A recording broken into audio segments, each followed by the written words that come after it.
मतलब अभी हमरा हमार पढ़े के उम्र बा, हमरा कोनो आईपीएस नहीं के बने के, हमरा मतलब आईएएस आईपीएस बने के माने कोनो नहीं के रउआ सिंगिंग में ज्यादा बा इंटरेस्ट? सिंगिंग में हमारा ज़्यादा इंटरेस्ट बा।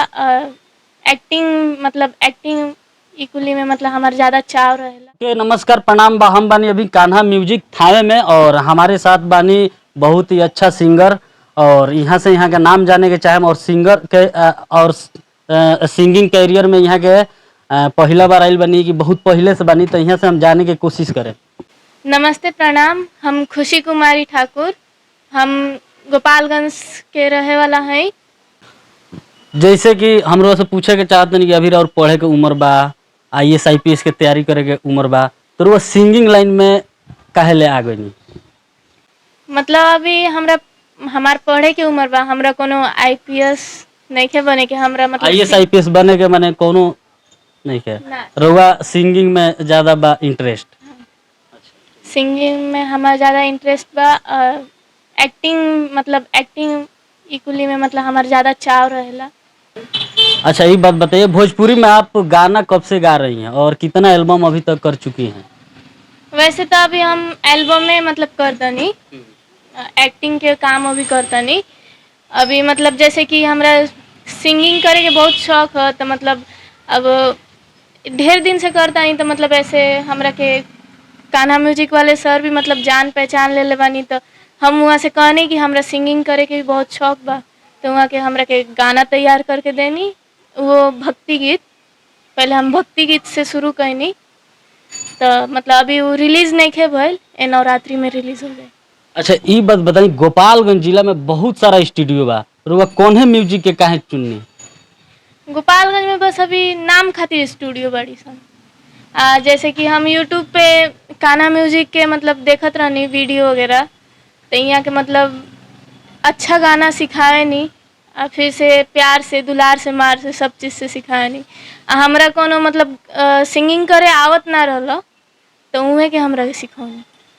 जैसे कि हम पूछे के चाहते नहीं, अभी बहुत जारी सिंगर बा लोग जो चाहता लोग कि हम नया नया आवत नहीं तो अश्लील गा के आ जल्दी हिट हो जाई, तो रउआ का कहे के मतलब मैं कि अभी रउआ नया नया सिंगिंग मैल में रउआ अश्लील गा के आगे बढ़े कि बढ़िया बढ़िया गाना गा के आगे बढ़े के चाहते नहीं?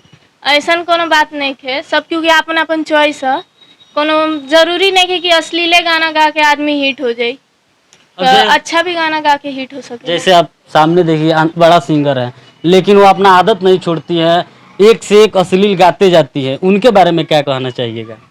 वैसे तो हम केहू के बारे में कहल तो नहीं ही चाहत, लेकिन सब क्योंकि अपन अपन चॉइस है, आदमी जैसे अपन हिट हो जाता गाना वो आदमी ओंगन गा होता। लेकिन उनको समझना चाहिए कि हम थोड़ा बड़ा सिंगर है, हमको अच्छा गाना गाना चाहिए कि समाज में कुछ अच्छा असर पड़े, तो वो लोग कुछ भी गा दे रही हैं। अब आप सामने बैठी हैं इसीलिए उनका गाना का हम जिक्र ना करें, ना तो उनका गाना अबे हम 10 मिनट पहले सुननी है, बड़ा मने बाउर लागल है, तो वो जिक्र हम लोग सामने ना कर सके नहीं वो गाना के। एक बारे में का कहे के चाहते नहीं, काहे वैसा गंदा गंदा गाना उगावत रही? सब क्योंकि अपन अपन चॉइस। अच्छा, अपन अपन चॉइस है। रउआ कहनी है कि हम एक्टर भी हैं और सिंगिंग बने, तो एक्टिंग में कौन से एक्टिंग करें? जैसे शॉर्ट मूवी हो गई, इस सब में काम करने की, जैसे पहले टिकटॉक रहा, अब इंस्टाग्राम बा। वैसे तो हम अभी एल्बम में करता नहीं। अच्छा, एल्बम में माने एल्बम के एक्ट्रेस हैं? मतलब जैसे कि कान्हा म्यूजिक में अभी एल्बम है कि मतलब शूटिंग होला, तो हम एल्बम के शूटिंग से शुरू।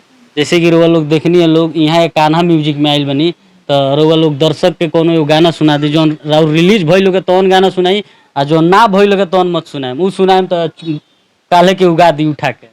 वैसे तो अभी हमार कोनो गाना रिलीज नहीं के भइल, हो जाई तो वो सुने के मिल जाई। मतलब हमार जो अभी फेवरेट गाना बाटे सबसे ज्यादा पवन सर के, वो हम गा के सुना देते नहीं।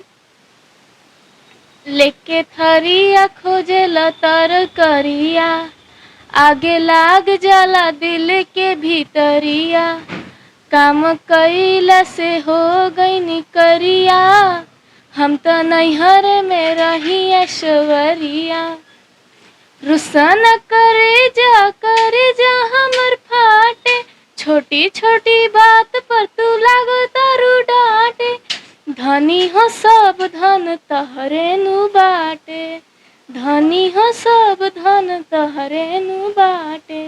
बहुत अच्छा गईनी और रउआ लोग के सपोर्ट चाहिए और माता रानी के कृपा रउआ पर हमेशा बनल रहो।